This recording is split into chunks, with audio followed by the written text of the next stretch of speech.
ہمیں سپورٹ کرنے کے لیے ہمارے چینل کو ابھی سبسکرائب کر لیں اور بیل کے آئیکن پر کلک کر کے ہماری لیٹسٹ ویڈیو کی نوٹیفیکیشن بر وقت حاصل کریں۔ ابو کی پریشانی۔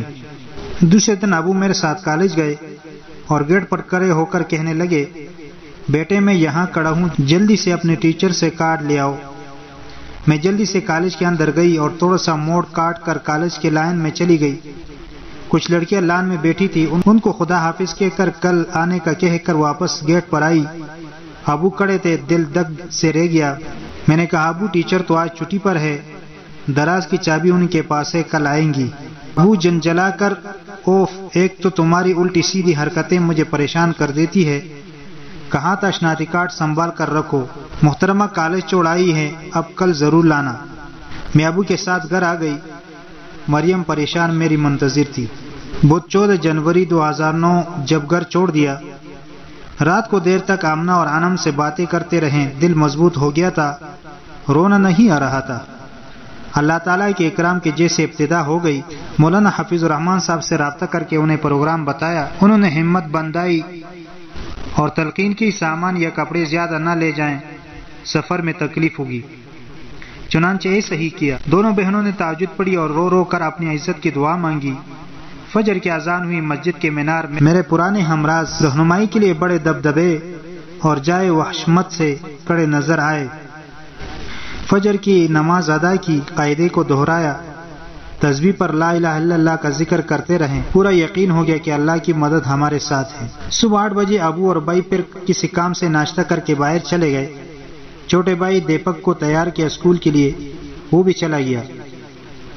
9:30 بجے ہم نے ناشتہ کیا، برائے نام امی کی طرف متوجہ ہوئے۔ غیر متوقع طور پر امی کو ناشتہ بنا کر دیا، لیکن انہوں نے یہ کہہ کر واپس کر دیا، میں نے ناشتہ کر لیا ہے اور میں سو رہی ہوں، مجھے پریشان نہ کیا جائے۔ 10 بجے 2 رکعت نفل پڑے اور اللہ رب العزت کے آگے ہاتھ پھیلا دی۔ اے شاہ دو جہاں لبیک اللہم لبیک، باب رحمت پر تیرے اے شاہ جہاں، دے رہا ہوں دستک آہ و بغاں۔ چادر اڑی اور سامان کا شاپر اور پرس اٹھایا، والدے کے کمرے کو حسرت سے دیکھا اور فوراً گھر سے باہر نکل گئے۔ قریب سے ایک رکشہ گزر رہا تھا، فوراً اس کو روک کر بیٹھ گئے۔ مدینہ مسجد۔ رکشے والے نے رکشہ اسٹارٹ کیا، دور تک پیچھے مڑ مڑ کر گھر کو حسرت سے دیکھتے رہے، دیکھنے کی یہ پیاس، ہاں یہ پیاس ہی رکھے گی۔ موبائل پر مولانا حفیظ صاحب سے رابطہ کیا اور رکشے میں بیٹھنے کی اطلاع کر دی۔ ہم نے کبھی مولانا حفیظ الرحمان صاحب کو روبرو نہیں دیکھا تھا اور نہ انہوں نے کبھی ہمیں دیکھا تھا۔ مدینہ مسجد کے دروازے پر رکشہ رکا۔ دروازے پر ایک فرشتہ نما انسان، سفید لباس اور سفید پٹکے میں ملبوس، شریع حلیہ میں کڑے نظر آئے۔ انہوں نے رکشے والے کو بن موٹی سے کرایہ دیا اور ہمیں اپنے پیچھے آنے کا کہا۔ مدرسے میں دل بے اختیار ان کے پیچھے جانے کو چاہا، یہ بھی نہ پوچھا کہ آپ کون ہیں۔ مسجد کے صحن کے دوسری طرف ایک دروازے سے گزر کر سیڑھیاں چڑھنے لگے۔ ان کی رہنمائی میں ہم بھی اوپر آ گئے۔ انہوں نے کمرہ کھولا اور ہمیں اندر جانے کا کہا۔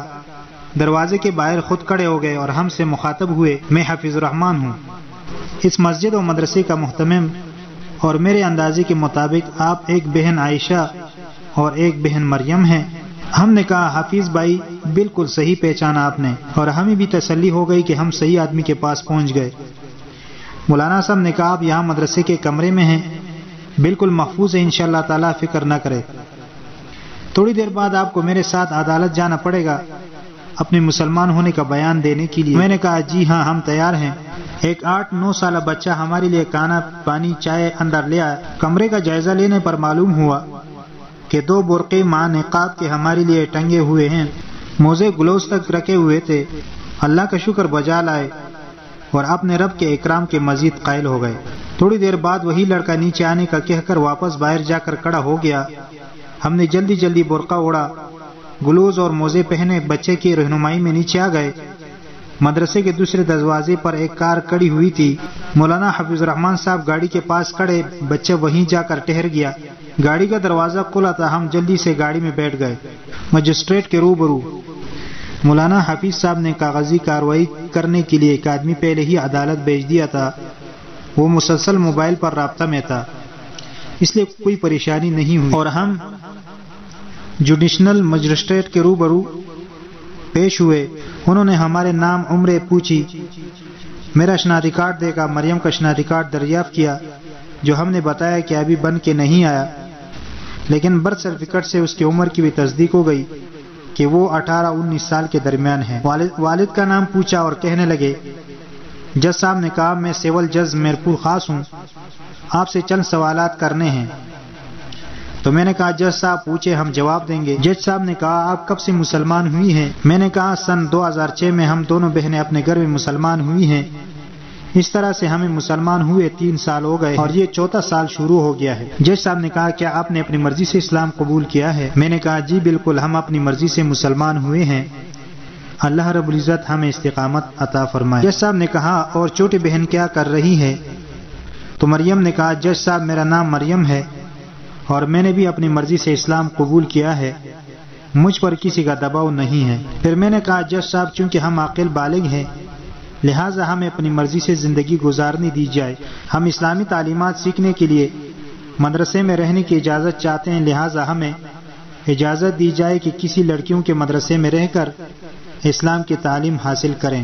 جج صاحب نے اور بھی چند سوالات کیے جس کے ہم نے تسلی بخش جواب دیے اور جج صاحب نے تصدیق شدہ سرٹیفکیٹ ہمیں دے دیے۔ والدین کو اطلاع بیان دینے کے بعد ہم واپس مدرسے کے کمرے میں آ گئے، منہ ہاتھ ملحقہ باتھ روم میں دھویا، پانی پیا، مولانا صاحب نے چائے بھجوائی اور موبائل پر بار بار کسی چیز کی ضرورت تو نہیں پوچھتے رہے۔ مغرب پڑھ کر مولانا صاحب ہمیں اپنے گھر لے آئے جہاں ان کی والدہ اور اہلیہ نے استقبال کیا، بہت خوش ہوئے۔ ان کی 2 سالہ بچی تھی جو ہماری مصروفیت کا سامان بن گئی۔ یہ 2 سالہ بچی جلد ہی ہم سے مانوس ہو گئی۔